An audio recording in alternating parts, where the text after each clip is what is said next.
Hello everyone, जय हिंद। आज है 9 जून और आज के इस वीडियो में हम 9 जून से बनने वाले करंट अफेयर के सभी इंपॉर्टेंट क्वेश्चंस को डिस्कस करेंगे। कल 8 जून थी, जहां हम लोगों ने पढ़ा था कि फिनलैंड की सुरक्षा के लिए अभी हाल ही में नाटो के द्वारा आर्कटिक अभ्यास का आयोजन किया गया है। इसी नाटो में शामिल जो अभी 31वीं मेंबर कंट्री है ना, ये फिनलैंड है। कल मैंने गलती से 131 कह दिया था, ये 31 है, 31st मेंबर कंट्री। अभी भारत और श्रीलंका के बीच में पहली अंतरराष्ट्रीय क्रूज शिप सेवा की शुरुआत होने जा रही है। ग्लोबल स्लेवरी इंडेक्स रिलीज किया गया है, उत्तर कोरिया इसमें टॉप पर है। दुनिया का पहला 3D प्रिंटेड मंदिर भारत में बन रहा है, कहाँ? तो तेलंगाना में। फूड सेफ्टी डे ये मनाया गया 7 जून को। ओशियन डे 8 जून को। अभी हाल ही में उत्तर प्रदेश गवर्नमेंट के द्वारा मातृभूमि योजना की शुरुआत की गई है।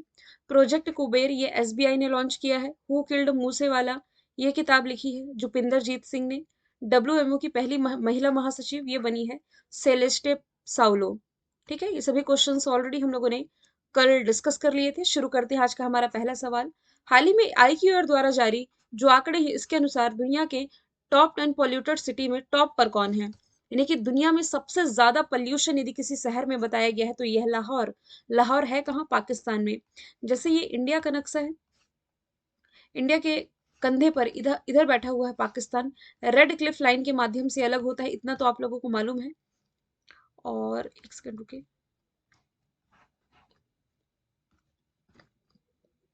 इधर इंडिया है। रेड क्लिफ लाइन के माध्यम से इंडिया पाकिस्तान अलग होते हैं। तो यहाँ पंजाब राज्य है भारत का, और इधर पंजाब प्रांत है किसका? पाकिस्तान का। यही भारत पाकिस्तान की सीमा पर स्थित एक शहर है जिसे आप लाहौर के नाम से जानते हैं। ये लाहौर ना पहले पाकिस्तान की राजधानी हुआ करता था, लेकिन अब आप पढ़ते हैं कि पाकिस्तान की राजधानी इस्लामाबाद है। ठीक है, तो दुनिया के टॉप 10 मोस्ट पोल्यूटेड सिटीज में लाहौर को पहले स्थान पर रखा गया है, जो कि यहाँ स्वास्थ्य संबंधी जो समस्याएं उत्पन्न हो रही है इसका प्रमुख कारण बन रहा है। ऐसी रिपोर्ट रिलीज की है आईक्यू एयर ने। अब यदि मैं बात करूं लंदन की, कुछ ऐसे शहर मैंने ऑप्शन में लिखे हैं जो कि किसी न किसी मामले में टॉप पर है, जो हमने हाल फिलहाल में करंट से रिलेट करके पढ़ रखा है। जैसे कि लंदन जो है ये ट्रैफिक इंडेक्स में टॉप पर है। दुनिया में सबसे ज्यादा ट्रैफिक कहाँ है? तो लंदन में है।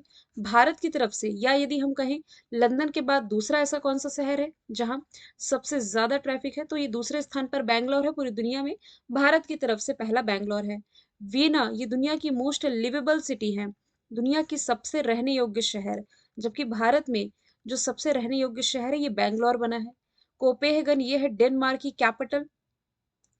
ये सेफ सिटी इंडेक्स में टॉप पर रही है, दुनिया की सेफेस्ट सिटी यही है। भारत की तरफ से जो माफ कीजिएगा, दिल्ली और मुंबई, सारा ही रेज हो गया क्या? चलिए फिर से मैं लिख देती हूँ। लंदन जो है ये ट्रैफिक इंडेक्स में टॉप पर है, भीड़ भाड़ वाले शहरों में। वियना ये मोस्ट लिवेबल सिटी बनी है, दुनिया का सबसे रहने योग्य शहर। दोनों में ही टॉप पर भारत का जो शहर है ये है बैंगलोर। ठीक है, अब दुनिया की most safest city, safe city index में ये टॉप पर है। भारत की तरफ से यदि हम देखें तो दिल्ली ये 48 पर, इसमें मुंबई 50 प्लेस पर रखा गया है। ठीक है, ये दोनों ही आप याद रख सकते हैं। आगे चलते हैं। हाल ही में डिजिटल पनडुब्बियों के निर्माण के लिए मझगांव डाक ने किस देश के साथ समझौता किया है? तो रिसेंटली ये समझौता अभी हाल ही में किया गया है जर्मनी देश के साथ। मझगांव डाक ये भारत की एक प्रमुख नौसैन्य निर्माण कंपनी है, और वह जर्मनी के एक हाई क्वालिटी वाले डीजल पनडुब्बियों के निर्माण के लिए समझौता कर रही है। इस समझौते के अनुसार मझगांव डाक ये जर्मनी से डीजल पनडुब्बियों की तकनीकी अनुसंधान, विकास और निर्माण में सहयोग है जो कि ये करेगा।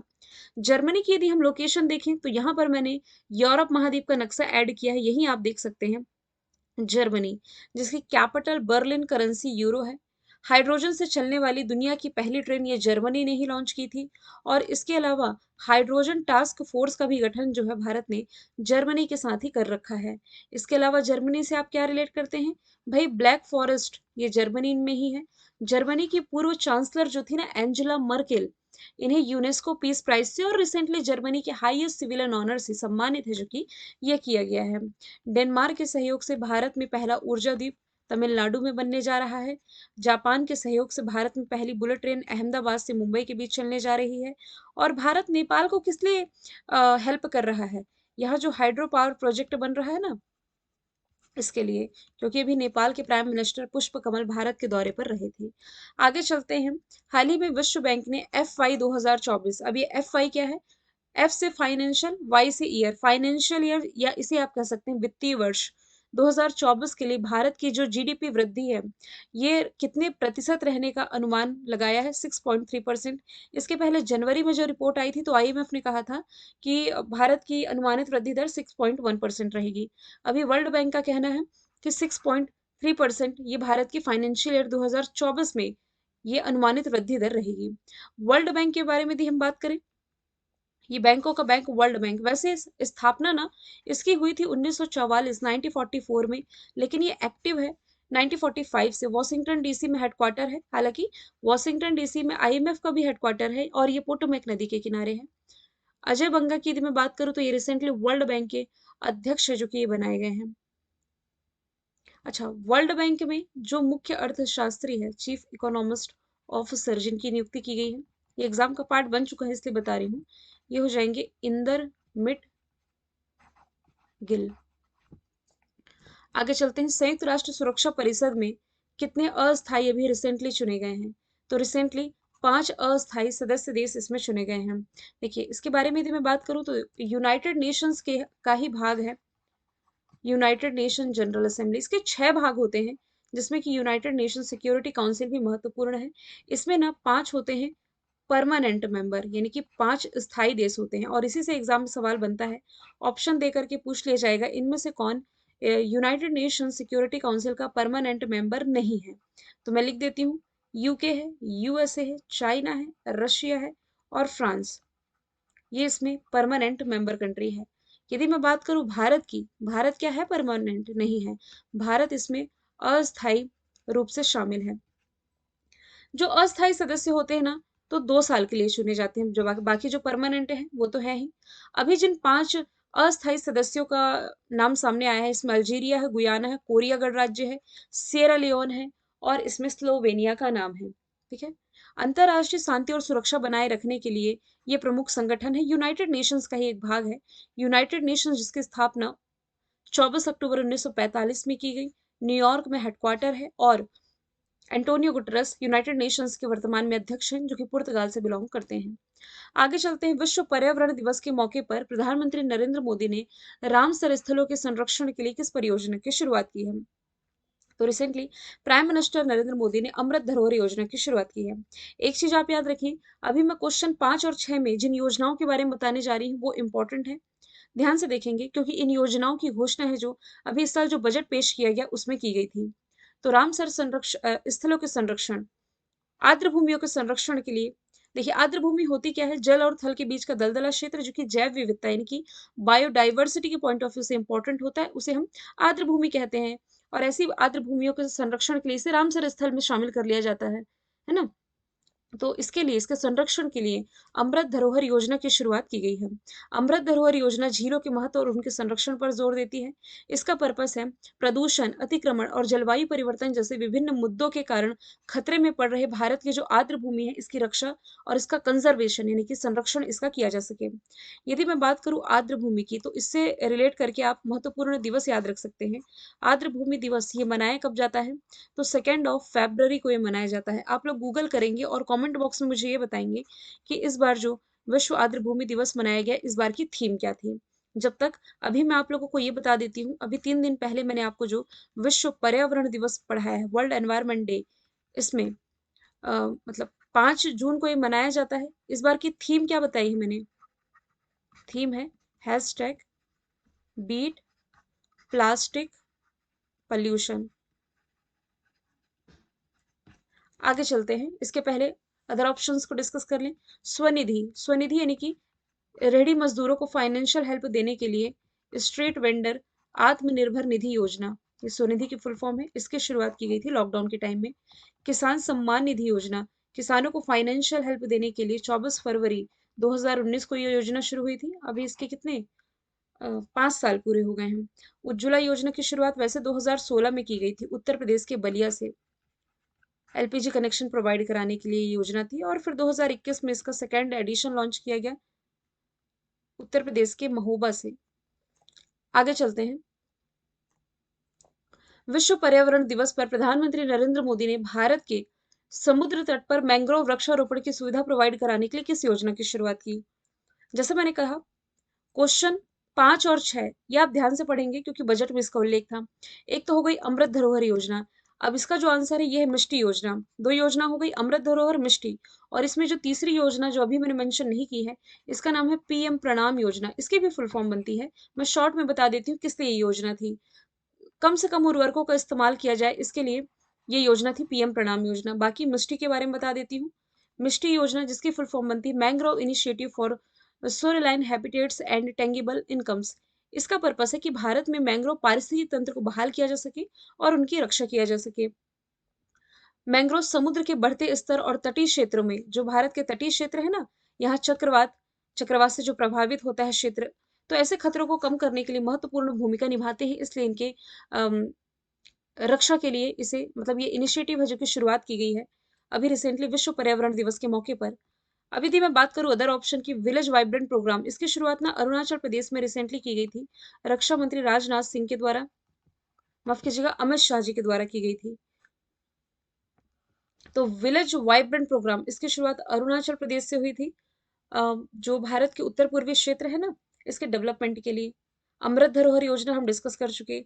लाडली बहिना योजना ये मध्य प्रदेश गवर्नमेंट की पहल है जिसमें 23 से 60 वर्ष तक की महिलाओं को हर महीने की 1,000 रुपए की फाइनेंशियल हेल्प कर रही है मध्य प्रदेश गवर्नमेंट। आगे चलते हैं, भारत का पहला कार्बन न्यूट्रल गांव के रूप में किस गांव को विकसित किया जा रहा है? इस गांव का नाम है भिवंडी तालुका। है कहाँ? ये महाराष्ट्र में है। अच्छा, यहाँ पर जो टर्म लिखा हुआ है कार्बन न्यूट्रल गांव, मतलब क्या होता है इसका? देखिए, कार्बन न्यूट्रल कहने का मतलब है कि जितनी मात्रा में, मान लीजिए 100 गाड़ियां जितनी मात्रा में कार्बन का उत्सर्जन कर रही हैं धुआं निकालते हुए, तो जितनी मात्रा में ये कार्बन का उत्सर्जन कर रही है उतनी ही मात्रा में कार्बन को दबाया जा सके। जितना मतलब वायुमंडल में कार्बन छोड़ी गई उतना ही इसे दबा दिया जाए तो कार्बन न्यूट्रलिटी आ जाएगी। ऐसे कैसे? कि हमने जो फैक्ट्रियों के माध्यम से धुआं निकल रहा है, इसमें गाड़ियों के माध्यम से धुआं निकल रहा है, ऐसे कैसे इसे न्यूट्रल किया जा सकता है? पॉसिबल है। कैसे? ज्यादा से ज्यादा यदि हम वृक्षारोपण करें, मान लीजिए 1,000 टन कार्बन का उत्सर्जन हो रहा है, इसे दबाने के लिए उतनी ही मात्रा में इसे सोख लिया जाए। कैसे सोखा जाएगा? ज्यादा से ज्यादा ग्रीनरी को बढ़ावा दे करके। और भी काफी सारे इनिशिएटिव हैं जो कि सरकार के द्वारा प्रयास किए जा रहे हैं। तो इसी के लिए आप कह सकते हैं कि अभी हाल ही में कार्बन न्यूट्रल गांव के रूप में विकसित किया जा रहा है भिवंडी तालुका को। कुछ ऐसे ही यदि आप रिलेट करोगे ना, तो जो केवड़िया है, केवड़िया गुजरात वाला, ये भारत का पहला ई व्हीकल सिटी बना था। मतलब पेट्रोल डीजल कारें अलाउ ही नहीं है, पूरी तरह से ई व्हीकल वाली गाड़ियां वहां चलती हैं। ठीक है, तो जलवायु परिवर्तन के लिए वहां किया गया प्रयास है। अब यहाँ गांव की बात की जा रही है तो ऑप्शन में मैंने कुछ ऐसे गांवों के लिखे हैं जो चर्चे में है। फॉर एग्जाम्पल, बी और ए को एक साथ रिलेट करना। यदि आपसे पूछा जाए कि भारत का पहला सोलर विलेज कौन सा है, यानी कि सौर ऊर्जा से संचालित भारत का पहला गांव, तो बांचा गांव ये मध्य प्रदेश में है। लेकिन यदि पूछ लिया जाए 100%, या मैं ये कहूँ 24/7, 100% सौर ऊर्जा से संचालित, ये तो ये भी है, बाचा गांव भी है, लेकिन 24/7 चौबीसों घंटे सातों दिन सोलर एनर्जी से संचालित जो पहला गांव है ये महसाणा जिले का मोंढेरा गांव है, गुजरात का माड़ा। इसे पहले माड़ा है कहाँ, इसका आंसर कमेंट बॉक्स में बताएंगे, बाकी इसकी डिटेल में लिख देती हूँ। पहले इसे आखिरी गांव के नाम से जाना जाता था भारत के, लेकिन अब इसका नाम बदला गया है। इसे फर्स्ट विलेज ऑफ इंडिया अब कहा जा रहा है। अभी ये पिछले ही महीने ये चेंजेस हुए हैं, है ना। आगे चलते हैं, भारत और किस देश की सेना के बीच में एकता एक्सरसाइज का 6वां एडिशन शुरू हुआ है? तो भारत और मालदीव की सेना के बीच में रिसेंटली अभी 4 जून से 3 जुलाई तक, मतलब लगभग एक महीने तक, ये जो 6वां संस्करण है एकता एक्सरसाइज का, ये आयोजित किया जा रहा है। डाइविंग और स्पेशल ऑपरेशंस में इंटर ऑपरेबिलिटी बढ़ाने के लिए दोनों देश की सेनाओं के बीच में ये एक वार्षिक अभ्यास है जो कि अभी रिसेंटली आयोजित हुआ है। मालदीव की लोकेशन इंडिया के नक्शे में आप देख सकते हैं, कैपिटल माले, करेंसी रुपया, राष्ट्रपति यहाँ के इब्राहिम मोहम्मद सोली है जो कि हो जाएंगे। एक अब्दुल्ला यामीन करके यहाँ के पूर्व राष्ट्रपति थे जिन्हें रिसेंटली गिरफ्तार किया गया है। अभी एक और एक्सरसाइज आप रिलेट कर सकते हैं जिसका नाम है ई कुवरिन अभ्यास। जिससे मॉलद्वीप में वाटर विला होते हैं, सेम वैसे ही भारत में लक्षद्वीप जो है, लक्षद्वीप में मॉलद्वीप की तर्ज पर जो वाटर विला है ये बनने जा रहे हैं। दोनों देशों की सरकार के बीच में रिसेंटली ये समझौता है जो कि ये हुआ था। स्पष्ट नहीं लिखा मैंने, तो यहाँ से ई कुवरिन एक्सरसाइज भी आप रिलेट कर सकते हैं।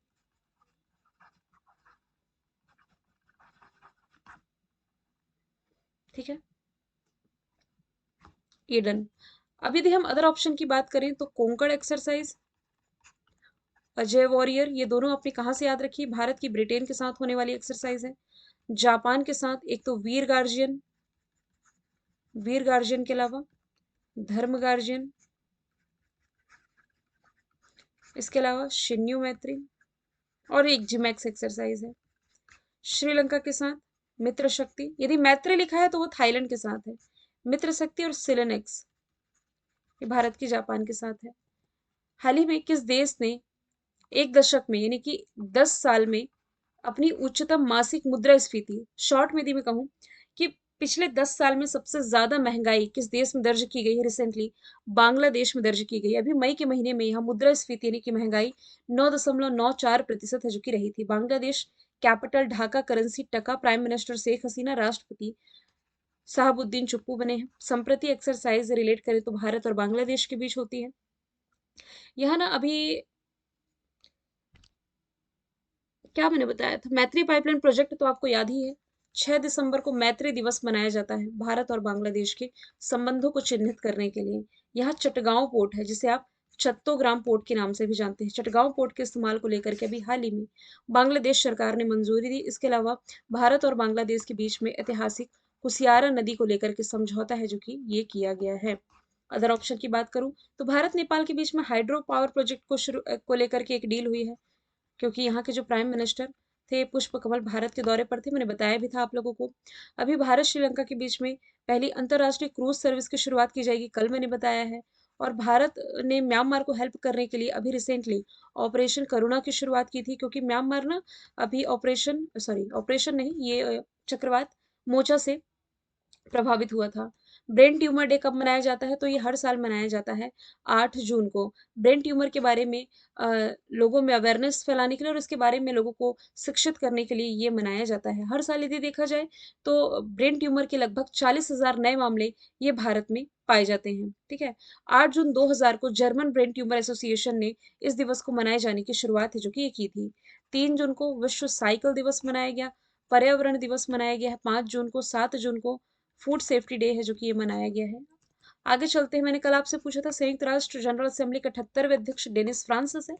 आज का सवाल है किस देश का पहला जासूसी उपग्रह फेल हो गया? आंसर कमेंट बॉक्स में बताएं, फिर हम मिलेंगे नेक्स्ट वीडियो के साथ। Thank you so much.